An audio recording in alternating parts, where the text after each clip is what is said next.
போதைப் பொருள் கலாச்சாரம் அதை கண்ட்ரோல் பண்றதுக்கு என்னென்ன ஸ்டெப்ஸ் எடுக்கணும், என்னென்ன முயற்சிகள் எடுக்கணும், இன்னிலிருந்தே அதை நான் எடுப்பேன். நம்ம பசங்களை அதுல இருந்து காப்பாற்ற வேண்டியது நம்ம அரசனுடைய பொறுப்பு. அதே மாதிரி சட்டம் ஒழுங்கு எல்லாருக்குமான பாதுகாப்பை நான் உறுதிப்படுத்துவேன். என்ன அவமானப்படுத்துறவங்களாகவே இருந்தாலும், என்ன கஷ்டப்படுத்துறவங்களாகவே இருந்தாலும், அவங்களும் என் மக்கள் தானே. நண்பர்களாக இருந்தாலும் எதிரிகளாக இருந்தாலும் 8 கோடி மக்களும் என் மக்கள் தானே.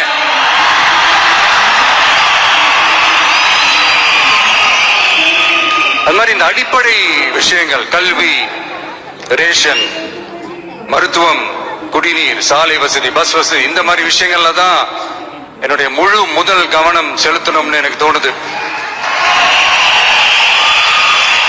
நான் முன்னாடியே சொன்ன மாதிரி மக்கள் பணத்துல இருந்து ஒரு பைசா கூட நான் தொட மாட்டேன். எனக்கு அது அவசியமும் இல்லை. அது உங்களுக்கு நல்லாவே தெரியும். இந்த விஷயம் தப்பு பண்ண மாட்டான்.